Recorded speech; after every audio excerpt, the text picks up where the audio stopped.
Hi everyone, this is Tripti Velpal and welcome to my channel where I give you information about studying abroad. इस video के topic से आप समझ चुके होंगे कि मैं फिलीपींस की बात करने वाली हूँ, लेकिन इस टाइम मैं फिलीपींस की नहीं बल्कि इंडियन एम्बेसी इन फिलीपींस की बात करने वाली हूँ। Indian embassy in Philippines is like a representative of India in Philippines. आप लोग जानते हैं 18 नवंबर 2021 को FMGL एक्चुअली 18 को नहीं बल्कि 23 को रिलीज हुआ था ये, और ये 18 डॉक्यूमेंट का डेट था। तो रिलीज़ हुआ था डॉक्यूमेंट। इसमें साफ साफ था कि बहुत सारी गाइडलाइंस थी, जिसमें चाहे तो ड्यूरेशन को लेकर, इंटर्नशिप को लेकर, लाइसेंस को लेकर गाइडलाइंस थी कि अगर कोई बच्चा इंडिया से बाहर पढ़ने जा रहा है, किन किन गाइडलाइंस को ध्यान में रखते हुए ही अब्रॉड जाना है। ऐसा नहीं कि एनएमसी ने कोई लिस्ट जारी की हो जिसमें एनएमसी ने ये बोला हो कि ये कंट्री जो है गाइडलाइंस के तहत है, ये कंट्री गाइडलाइन के तहत नहीं है।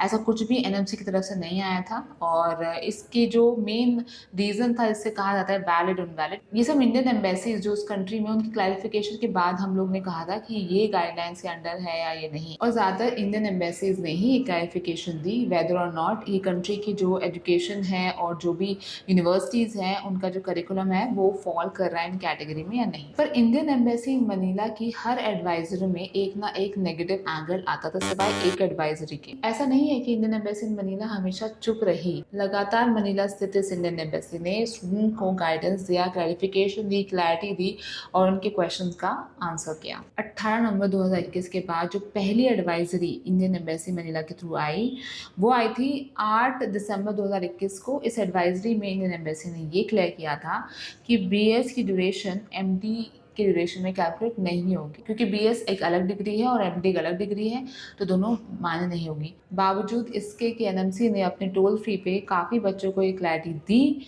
कि MD की ड्यूरेशन और BS की ड्यूरेशन मानी जाएगी और BS का एडमिशन लेटर माना जाएगा जब से आपकी डिग्री शुरू हुई है।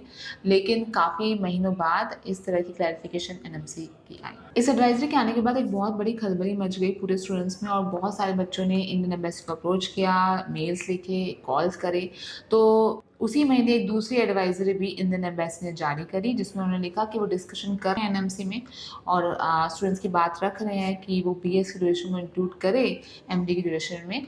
अगले महीने यानी कि 4 जनवरी को तीसरी advisory I Indian embassy in Philippines के द्वारा, जिसमें कहा गया कि नहीं, एनएमसी नहीं तैयार है इस इंक्लूजन के लिए, और इसके लिए एक स्पेशल एग्जेम्पशन स्टूडेंट्स चाहें तो ले सकते हैं। मैं बता दूं कि एग्जेम्पशन की अपील ऑलरेडी डली हुई है हाई कोर्ट में, और जो अभी तक राजस्थान हाई कोर्ट का उसका कोई निर्णय नहीं आया है, वो बार बार उसकी तारीख पे तारीख चल रही है। उसके अगले महीने चौथी एडवाइजरी डाली इंडियन एम्बेसी मनीला ने। इसमें उन्होंने 3 चीज़ें क्लैरिफाई करी कि एक तो ये इंक्लूड नहीं होगा, फॉर श्योर ये री-इन्फोर्स करी गई ये इन्फॉर्मेशन। सेकेंड बोला गया कि ये 18 नवंबर के बाद ये सारे एडमिशन पे लागू होगा, और तीसरी चीज़ कि BS के जो एडमिशन्स हुए हैं उनको इसमें इंक्लूड नहीं किया जाएगा, यानी उन पे एप्लीकेबल होगा ये रूल जिन्होंने 18 नवंबर के बाद BS में एडमिशन लिया। सिर्फ और सिर्फ जिन्होंने 18 नवंबर से पहले MD में एडमिशन लिया हो उन्हीं का एक्सक्लूजन है इसमें से, उन पे लागू नहीं होगा, लेकिन जितने ने भी बाद में लिया उस पे लागू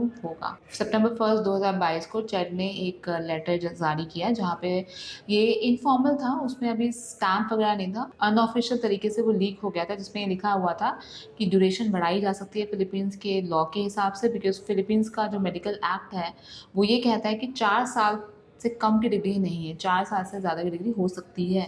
तो इस हिसाब से बढ़ सकता है जो ड्यूरेशन है, तो ये बढ़ सकता है। ड्यूरेशन का मामला ख़त्म हो गया था, इंटर्नशिप भी हो सकती है, 4.5 + 1 ईयर का कोर्स हो सकता है। तो कोर्स का जो एक इनवैलिडिटी का पॉइंट था वो ख़त्म हो चुका था। ये लेटर बहुत से लोगों ने शायद इंडियन एम्बेसी इन मनीला को भेजा कि ये वेरीफाई करें, बताएं। तो इंडियन एम्बेसी ने एक एडवाइजरी जारी करी 5 सितंबर 2022 को, जिसमें उन्होंने लिखा कि जितनी भी जो भी चैट का लेटर सर्कुलेट हो रहा है, जो हमारे पास पहुंच रहा है, वो हमारे पास ऑफिशियली नहीं पहुंचा है, जिसमें जो गाइडलाइंस हैं मीट हो रही है, तो हमारे पास ऑफिशियली नहीं पहुंचा, तो हम कुछ नहीं कर सकते, और प्लीज़ ध्यान से इसमें एडमिशन लें। उसके बाद ये लेटर ऑफिशियली DFA के through, department of foreign affairs जो फिलीपींस का है, उसके थ्रू ये लेटर चैट का पहुंचा इंडियन एम्बेसी के बाद। तो उसके बाद जो नेक्स्ट एडवाइजरी आई है, जो लास्ट एडवाइजरी आई है इंडियन एम्बेसी की, वो ये कहती है कि इंडियन नेशनल्स को आज तक लाइसेंस नहीं मिला है, और यहाँ एब्सेंस है रेसिप्रोसिटी की इंडिया और फिलीपींस के बीच में। तो इस वजह से जो है लाइसेंस वाला इशू रिजॉल्व नहीं हो रहा है, इस वजह से ये गाइडलाइंस के अंडर नहीं है।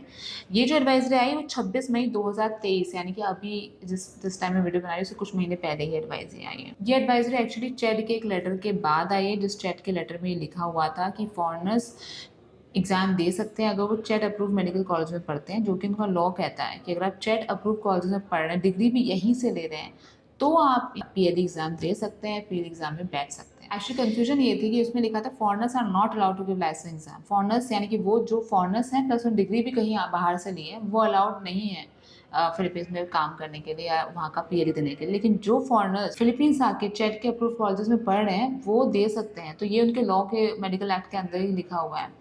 तो उस हिसाब से फॉरेनर्स चाहे वो कहीं के भी हो, लेकिन अगर आप वहीं के कॉलेज से डिग्री लेके पढ़ रहे हैं तो आप पीएलई दे सकते हैं। अब 26 मई 2023 के इस लेटर के बाद पीआरसी ने एक मीटिंग करी इंडियन एम्बेसी के साथ, एक डिस्कशन हुआ।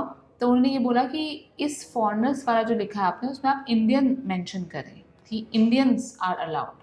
तो इसमें मान लिया गया बाय द पीआरसी। उन्होंने नया एक और सिमिलर सर्कुलर जारी किया जिसमें उन्होंने इंडियन शब्द का इस्तेमाल किया, specially for on the request of Indian embassy किया गया। अब मेरा सवाल यह है कि हर बार इतनी जल्दी जल्दी एडवाइजरी देने वाली embassy of India in Manila Philippines, अब जब सब कुछ सारे रास्ते खुल गए हैं, सारे रास्ते साफ़ हैं, तो इंडियन एम्बेसी क्यों इसमें जल्दबाजी नहीं दिखा रही है इंडियन स्टूडेंट्स को प्रायोरिटी देने के लिए कि हाँ आप फिलीपींस में एमबीबीएस कर सकते हो। क्योंकि फिलीपींस गवर्नमेंट चाहे वो पीआरसी हो चाहे वो चैट हो, सारे रूल्स फॉलो कर रही है। चैट का काम है करिकुलम सेट करना, उन्होंने कर दिया है 4.5+1। पीआरसी का काम लाइसेंसिंग रेगुलेट करना है, उन्होंने साफ साफ लिख दिया है कि इंडियंस दे सकते हैं पीएलई। तो फिर तो सारे रास्ते क्लियर है। फिर तो सिमिलर तरीके से जैसे और कंट्रीज़ का एग्ज़ाम देते हैं बच्चे, वैसे ही फिलीपींस में पढ़ के फिलीपींस का पीएलई एग्ज़ाम दें, जो कि एक्चुअली इंग्लिश में ही है और फिलीपींस में सारी पढ़ाई इंग्लिश में होती, तो एक एक्स्ट्रा लैंग्वेज पढ़ने का बैरियर भी नहीं है स्टूडेंट्स के सामने। रिक्वेस्ट करना चाहूँगी इंडियन एम्बेसी इन फिलीपींस को कि इस तरह की चीज़ में बिल्कुल डिले ना करें, जल्द से जल्द इस चीज़ में एडवाइजरी जारी करें। स्टूडेंट्स वेट कर रहे हैं और एक अच्छे एमबीबीएस अब्रॉड ऑप्शन को वो मिस ना कर दें, इसलिए आपको ये ज़रूरी है कि आप एक पॉजिटिव एडवाइजरी लिखें। अभी तक आपने जिस तरह से गाइड किया है, हर एडवाइजरी से कुछ ना कुछ चेंजेस आए हैं और फिलीपींस गवर्नमेंट काफ़ी एक्टिवली अपने सारे एडवाइजरीज सारे डिसीजन ले रही है। तो आई होप अब सारी गाइडेंस फुलफिल हो गई हैं। तो हमें इंतज़ार है इंडियन एम्बेसी का एक क्लैरिफिकेशन का। हाउएवर ये क्लैरिफिकेशन इसलिए चाहिए ताकि हम लोग डबल श्योर हो पाएँ कि ये अब सही है, बिल्कुल रास्ता क्लियर है, सब कुछ हो रहा है। तो रेसिप्रोसिटी का लॉ फिलीपींस एम्बेसी की तरफ से, ना कि इंडिया की तरफ से। और अगर फिलीपींस की गवर्नमेंट या फिलीपींस की पीआरसी कह रही है कि इंडियंस बैठ सकते हैं पीएलई एग्ज़ाम में, तो फिर कोई दिक्कत ही नहीं होनी चाहिए। क्योंकि फिलीपींस की डिग्री ECFMD सर्टिफाइड है, USMLE सर्टिफाइड है, AMC सर्टिफाइड है। कहीं पर भी आप जो है रिकॉग्नाइज्ड डिग्री है, आप कहीं पर भी ऑल ओवर द वर्ल्ड आप प्रैक्टिस कर सकते हैं, पीजी कर सकते हैं, कुछ भी कर सकते हैं।